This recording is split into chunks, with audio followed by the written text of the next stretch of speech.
राजस्थान में आपके साथ तरन्नुम जहान शेख। बुलेटिन की शुरुआत करेंगे फटाफट अंदाज में। तालिबान के कब्जे के बाद अफगानिस्तान छोड़कर गए राष्ट्रपति अशरफ गनी पहली बार मीडिया के सामने आए और उन्होंने यूएई से अफगानिस्तान की जनता को संबोधित किया। अशरफ गनी ने कहा है कि अगर वो तालिबान के कब्जे के बाद काबुल में रहते तो कत्लेआम हो जाता। साथ ही कहा है कि उनके पैसे लेकर अफगानिस्तान छोड़ने की बात पूरी तरह से अफवाह है।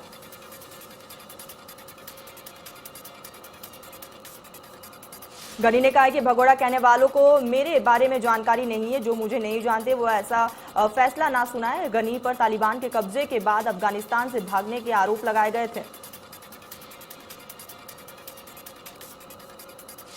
गनी ने कहा है कि तालिबान से बातचीत से कोई नतीजा नहीं निकलने वाला था, इसीलिए कोई अनहोनी ना हो जाए, इसीलिए वो यूएई गए। और साथ ही कहा है कि मैंने अपने मुल्क के लोगों को खूनी जंग से बचाया है। गनी ने अफगान के सुरक्षा बलों और सेना के शुक्रिया अदा भी किया है। साथ ही कहा है कि उन्होंने उनकी इच्छा के खिलाफ देश से बाहर भेजा गया।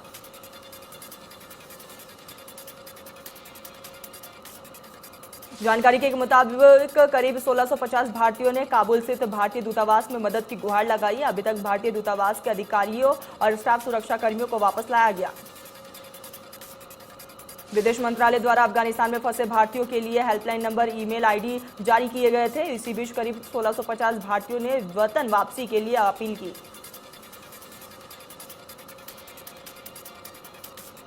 पीएम मोदी गुजरात के ऐतिहासिक सोमनाथ मंदिर के लिए अलग अलग परियोजनाओं का शुक्रवार को वर्चुअल उद्घाटन करेंगे। साथ ही पर्वती मंदिर के भूमि पूजन समारोह में भी शामिल होंगे। पीएम मोदी जिन परियोजनाओं की आधारशिला रखेंगे उनमें सिरगाह का निर्माण, प्रदर्शनी का केंद्र और पर्वती मंदिर का निर्माण शामिल है। सोमनाथ के पुनर्निर्मित मंदिर परिसर में इन योजनाओं को अंतिम रूप मिलेगा। सोमनाथ मंदिर के पीछे समुद्र तट पर 1 किलोमीटर लंबे समुद्र दर्शन पैदल पथ का निर्माण और प्रसाद योजना के तहत किया जा रहा है। इसमें 47 करोड़ रुपए से अधिक की कुल लागत से विकास किया जाएगा। 23 अगस्त से बीजेपी की बूथ अभियान की शुरुआत राष्ट्रीय अध्यक्ष जेपी नड्डा करेंगे। 27,000 शक्ति केंद्र प्रभारियों को संबोधित। 5-10 बूथों के बीच बीजेपी का एक शक्ति केंद्र। भाजपा के राष्ट्रीय अध्यक्ष जेपी नड्डा 20 और 21 अगस्त को उत्तराखंड दौरे पर रहेंगे। पहले दिन प्रदेश पदाधिकारी, जिला अधिकारी, मोर्चा के अध्यक्ष और महामंत्रियों के साथ बैठक करेंगे। केंद्रीय रक्षा मंत्री राजनाथ सिंह ने वीडियो कॉन्फ्रेंसिंग के माध्यम से हरियाणा सरकार द्वारा आयोजित अन्नपूर्णा उत्सव में हिस्सा लिया। इस दौरान राजनाथ सिंह ने कहा कि हरियाणा सरकार द्वारा आयोजित अन्नपूर्णा उत्सव में हिस्सा लेने में मुझे बेहद खुशी हो रही है। साथ ही कहा है कि ये उत्सव केवल अन्न वितरण का उत्सव नहीं है, बल्कि राज्य की आम जनता की आशा और विश्वास, सरकार की सेवा, संपूर्ण और सहयोग का अवसर है। इस साल अयोध्या में आयोजित होने वाले दीपोत्सव में राज्य सरकार 7.50 लाख दिए जलाकर अपना रिकॉर्ड तोड़ेगी। पिछले साल 5.50 लाख दिए जलाकर Guinness book of world record बनाया था। पर्यटन विभाग ने इसके लिए तैयारियां शुरू कर दी है और इसके लिए एजेंसियों से प्रस्ताव मांगे हैं। राज्य सरकार ने 2017 में से अयोध्या में दीपोत्सव की शुरुआत की है। एजेंसियों को इससे पहले 3 दिन तक ट्रायल करना होगा। इसमें 7,000 से ज्यादा वॉलंटियर लगाए जाएंगे। चयनित एजेंसियों को Guinness book of world record में अधिकारियों से संपर्क में रहना होगा। सुप्रीम कोर्ट ने पेगासस के कथित इस्तेमाल की अदालत की निगरानी में जांच की मांग करने वाली जनहित याचिका पर केंद्र को नोटिस जारी किया और 10 दिन के अंदर जवाब देने को कहा। इस मामले को लेकर केंद्र की तरफ से सॉलिसिटर जनरल तुषार मेहता ने कहा है कि हमारे पास छिपाने के लिए कुछ भी नहीं है, ये राष्ट्रीय सुरक्षा के मुद्दे हैं। कलकत्ता उच्च न्यायालय ने पश्चिमी बंगाल में चुनाव के बाद हुई हिंसा की घटनाओं की अदालत की निगरानी में सीबीआई जांच के आदेश दिए। मौसम विभाग ने दिल्ली में बारिश की संभावना को देखते हुए ऑरेंज अलर्ट जारी किया। विभाग ने शुक्रवार के लिए ऑरेंज अलर्ट जारी किया। मौसम विभाग ने 23 अगस्त से रुक रुक कर बारिश होने की संभावना जताई है। मौसम वैज्ञानिकों का कहना है कि महीने के आखिरी 10 दिन में अच्छी बारिश हो सकती है। उत्तर प्रदेश सरकार ने कोरोना मामले में गिरावट दर्ज होने के बाद कक्षा 1 से 8 के लिए स्कूलों को फिर से खोलने का फैसला लिया। प्रदेश सरकार ने फैसला लिया कि कक्षा 6 से 8 की ऑनलाइन कक्षाएं 23 अगस्त से खुलेंगी, जबकि कक्षा 1 से 5 तक के लिए स्कूल 1 सितंबर से फिर से खोले जाएंगे। ओडिशा यूथ कांग्रेस के पूर्व अध्यक्ष संग्राम जैन का कोरोना से निधन हो गया है। संग्राम ओडिशा प्रदेश कांग्रेस कमेटी के पूर्व अध्यक्ष जयदेव जैन के बेटे हैं। भारत में पिछले 24 घंटे में कोरोना के 36,401 नए मामले सामने आए, वही 440 लोगों की मौत हो गई है। एक दिन में 39,157 मरीज कोरोना से स्वस्थ हुए। देश में कोरोना के कुल मामलों की संख्या 3 करोड़ 22 लाख के पार हो गया, वही सक्रिय मामलों की संख्या 3,64,000 से ज्यादा।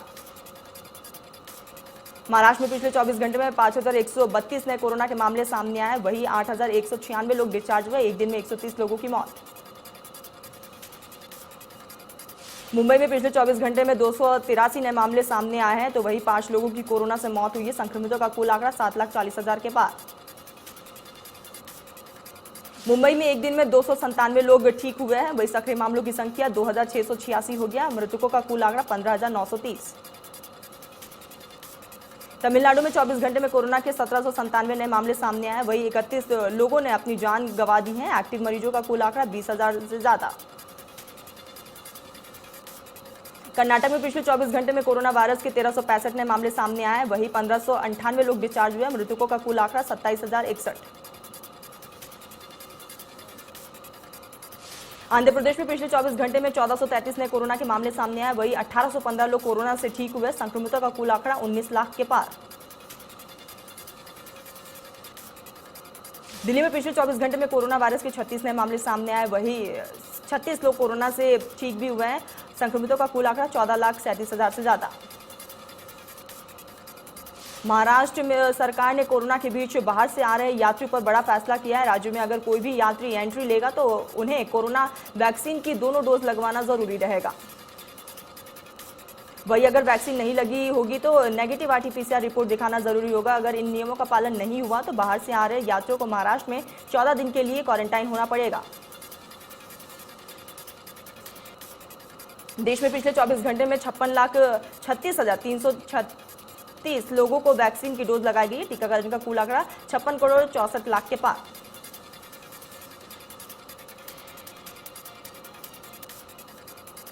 भारत के पूर्व राष्ट्रपति डॉक्टर शंकर दयाल शर्मा की जयंती पर सीएम गहलोत ने ट्वीट कर उन्हें नमन किया है। सीएम ने कहा कि राष्ट्र निर्माण में उनके योगदान को हमेशा याद किया जाएगा।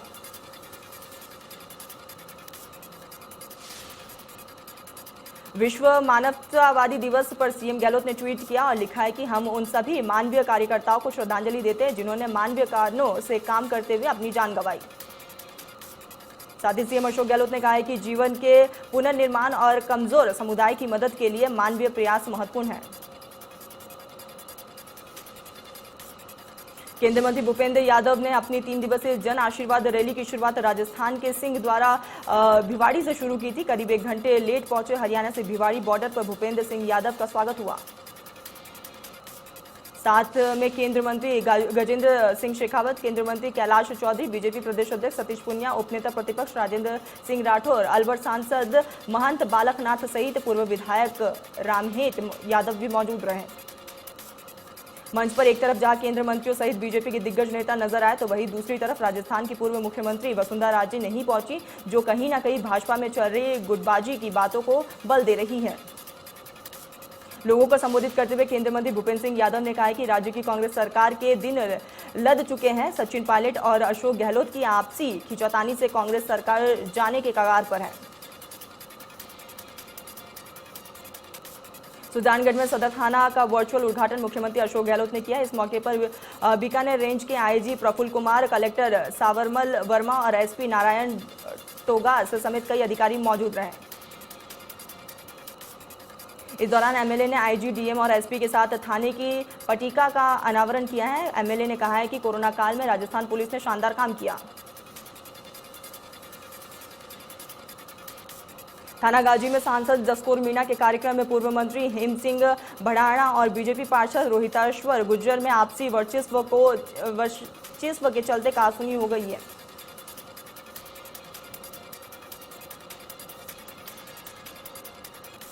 जयपुर में नियमन के अटके मामलों को रफ्तार देने और नियमन से वंचित लोगों को अपने घर का मालिकाना हक देने के लिए चलने वाले प्रशासन द्वारा शहरों के संग अभियान को लेकर जेडीए में तैयारी चल रही है।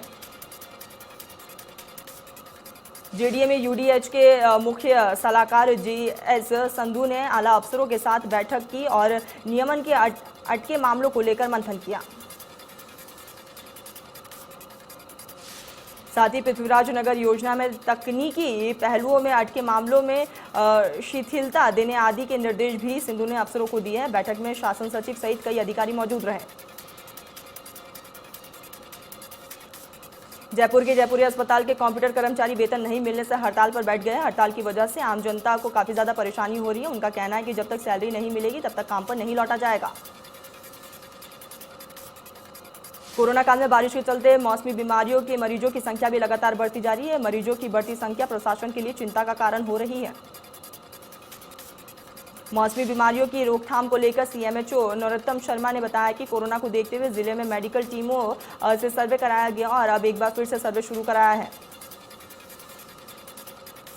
जयपुर में अजमेर रोड स्थित ईएसआई मॉडल हॉस्पिटल के मनोरोग विभाग ने महामारी के दौरान हेल्थ वर्कर्स में होने वाले तनाव में के आकलन को लेकर शोध किया है। टोटाभीम में 11 करोड़ सिक्के के गबन का मामला सामने आया है। बालाजी चौकी प्रभारी सीमा चौधरी पूरे मामले की तफ्तीश में जुटी हैं। 5 साल तक बैंक में कार्यरत कर्मचारियों की बैंक प्रबंधन की ओर से पुलिस को जानकारी दी गई है। फिलहाल पुलिस पूरे मामले की जांच में जुटी।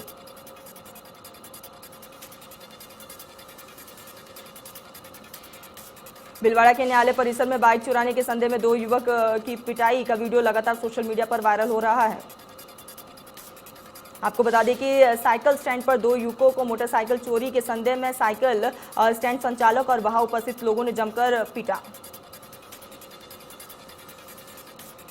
कोटा में पति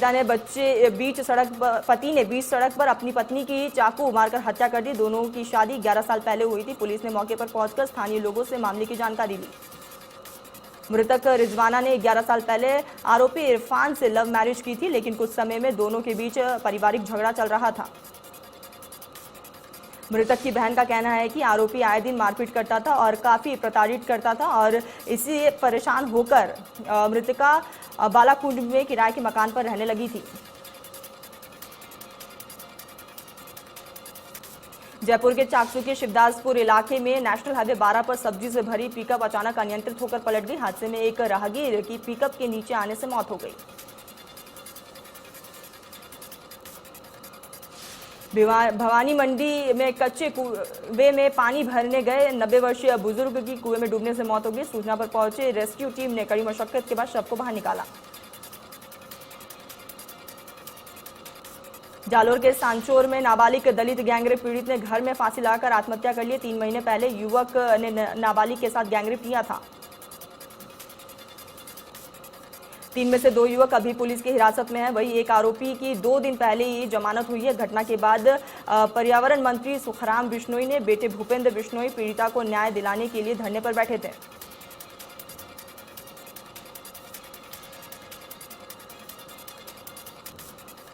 झालावाड़ में सैनिकों की कलाई पर अकेला तहसील क्षेत्र के सरड़ा कस्बे में भेजी गई राखियां बांधी गई है। भारतीय सैनिकों के लिए ये राखियां डाक के द्वारा भेजी जा रही हैं। बाल कवि मनीष कुमार सेन ने बताया है कि गायत्री परिवार रक्तदाता समूह सराड़ा की ओर से कुछ सालों से भारतीय सैनिकों के लिए राखियां भेजी जा रही है। इस साल भी भारतीय डाक सेवा के माध्यम से सैनिकों के लिए राखियां भेजी गई हैं। सराड़ा और आसपास के क्षेत्र की महिलाओं और छात्राओं ने बड़ी संख्या में राखियां भेजी।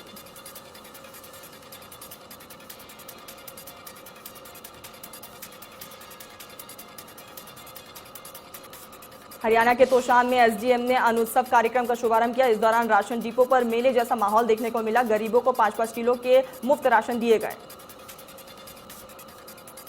कार्यक्रम के दौरान एसडीएम ने कहा कि सरकार गरीबों की हर तरह से मदद कर रही है। अधिकारियों को निर्देश दिए गए हैं कि वितरण प्रणाली का दुरुपयोग ना हो और इसे पारदर्शिता बनाएं। उन्होंने कहा कि वितरण में किसी तरह की कोताही बर्दाश्त नहीं होगी। एसडीएम ने अधिकारियों को कोरोना नियमों की पालन के साथ लाभार्थियों को राशन बांटने के निर्देश दिए। हरियाणा के पलवल में तेज रफ्तार ट्रक की चपेट में आने से 22 साल के युवक की मौत हो गई है। केएमपी के इंटरचेंज पर हादसा हुआ है, जहां युवक की मौत हो गई। वही घटना को अंजाम देने वाला आरोपी ट्रक ड्राइवर मौके से फरार हो गया। मामले को लेकर गुस्साए ग्रामीणों ने नेशनल हाईवे 19 को जाम कर दिया और आरोपी की गिरफ्तार करने की मांग की। केतल के सरस्वती ड्रेन में मगरमच्छ दिखने से हड़कंप मच गया। मगरमच्छ के रेस्क्यू के लिए पिहोवा से स्पेशलिस्ट बुलाए गए, लेकिन खोजबीन करने पर भी मगरमच्छ नहीं मिला। सीएम योगी ने रक्षाबंधन पर महिलाओं को तोहफा दिया। रक्षाबंधन पर महिलाओं को परिवहन निगम की बसों में निःशुल्क यात्रा करने को तोहफा दिया गया। 75 जिलों में सुविधा का लाभ मिलेगा। उत्तर प्रदेश के मेरठ में बदमाशों के हौसले बुलंद। बदमाशों ने सोने से भरा बॉक्स लेकर फरार हो गए। घटना सीसीटीवी कैमरे में कैद।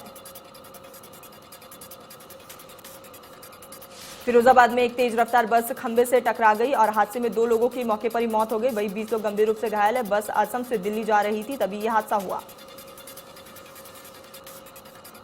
उत्तराखंड के काशीपुर में कार और ट्रक की टक्कर हो गई और हादसे में दारोगा की मौके पर ही मौत हो गई। घटना के कई घंटे बाद तक शव गाड़ी में फंसा रहा। फिलहाल पुलिस पूरे मामले की तफ्तीश में जुटी।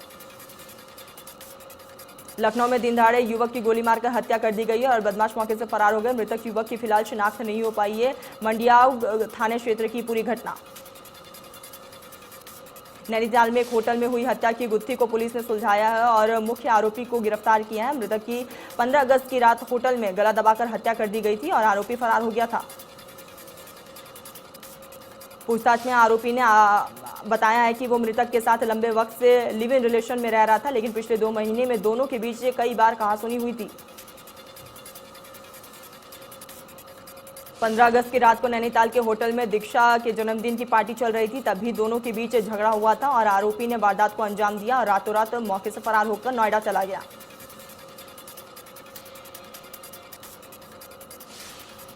इंदौर के छोटी ग्वालटोली थाना के पास यशवंत प्लाजा में जीटी मोबाइल दुकान में फोन की डिस्प्ले दिलवाने की बात पर हुए विवाद के बाद युवक ने अपने दोस्तों के साथ मिलकर दुकान में तोड़फोड़ की। घटना की पूरी वारदात दुकान में लगे सीसीटीवी कैमरे में कैद हो गई है। घटना के बाद पुलिस ने मामला दर्ज कर तीनों आरोपियों की हिरासत में लिया।